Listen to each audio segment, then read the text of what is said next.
ओम नमः शिवाय। ओम नमः शिवाय। ओम नमः शिवाय। हिंदू धर्म में भगवान महादेव शिव जी को मोक्ष के देवता के रूप में जाना जाता है। भारतवर्ष में भगवान शिव को पूजने वाले भक्तों की संख्या सैकड़ों में है। वैसे तो भारत में भगवान भोलेनाथ शिव जी के कई मंदिर हैं और धाम भी हैं, जिनमें प्रतिदिन हजारों की संख्या में लोग भगवान शिव जी की पूजा आराधना करते हैं। लेकिन इन सभी शिव मंदिरों में भगवान शिव जी के 12 ज्योतिर्लिंगों का महत्व सबसे अधिक माना गया है। हिंदू महापुराणों के अनुसार इन 12 ज्योतिर्लिंग में भगवान शिव स्वयं ज्योतिपुंज के रूप में साक्षात विराजमान हैं।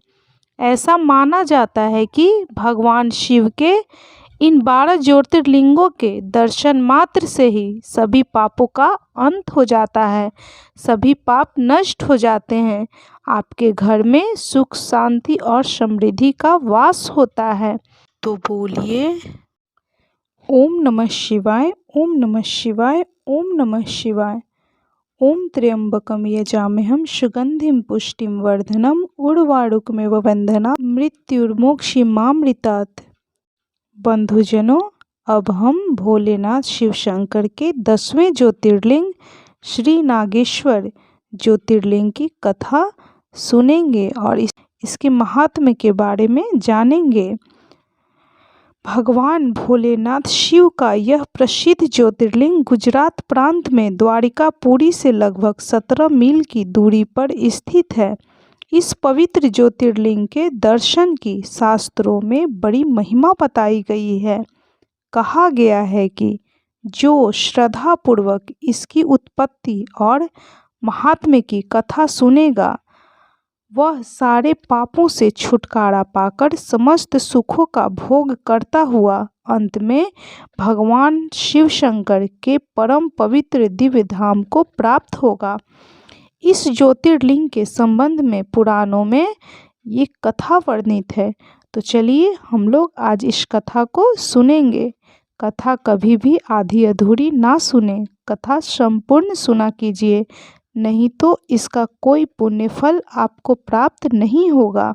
तो चलिए कथा प्रारंभ करते हैं। बोलिए ओम नमः शिवाय। ओम नमः शिवाय। ओम नमः शिवाय। सुप्रिय नामक एक बड़ा महात्मा और सदाचारी वैश्य था। वह भगवान भोलेनाथ शिव शंकर का अनन्य भक्त था। वह निरंतर उनकी आराधना, पूजन और ध्यान में तल्लीन रहता था।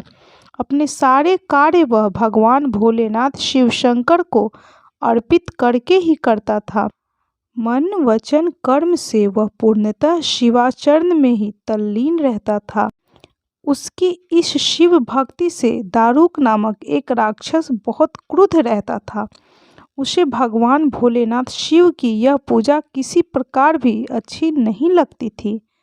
वह निरंतर इस बात का प्रयत्न किया करता था कि उस सुप्रिय की पूजा अर्चना में विघ्न पहुँचे।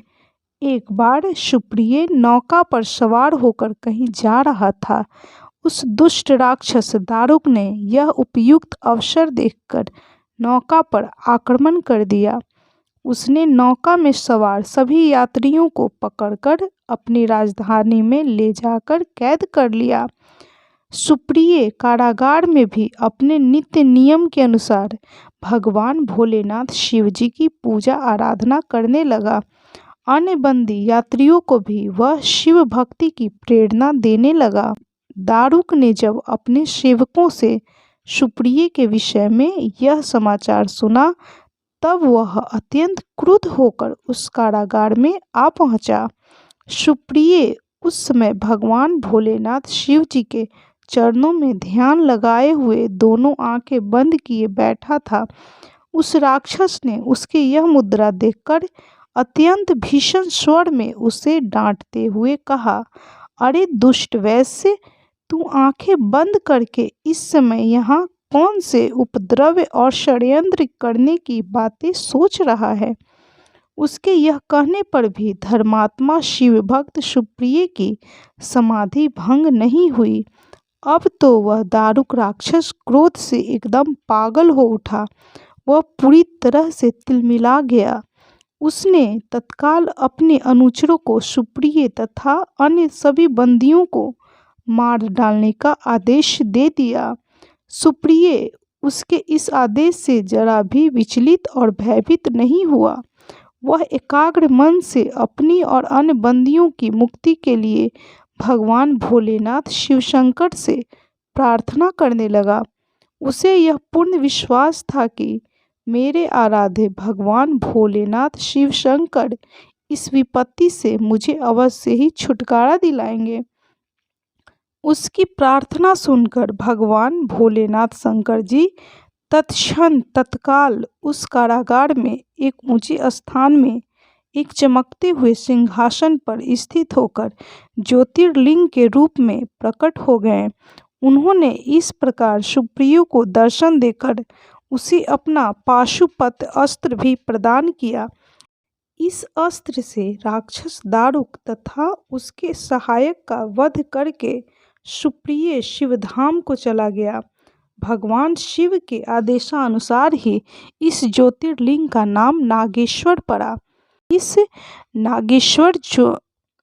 नागेश्वर ज्योतिर्लिंग का दर्शन जरूर करें। तो बोलिए ओम नमः शिवाय, ओम नमः शिवाय, ओम नमः शिवाय। कर्पूरे गौरम करुणावतारम संसार सारम भुजगेंद्र हारम सदा वसंतम हृदयारविंद्रे भवम भवानी सहितम नमामि। ओम नमः शिवाय, ओम नमः शिवाय, ओम नमः शिवाय। बंधुजनों, ये वीडियो आपको कैसा लगा कमेंट जरूर करें। यदि वीडियो अच्छी लगी हो, कथा अच्छी लगी हो तो कृपया लाइक कीजिए, शेयर कीजिए और चैनल को सब्सक्राइब करना बिल्कुल भी ना भूलें। कथा कभी भी बीच में ना छोड़ें।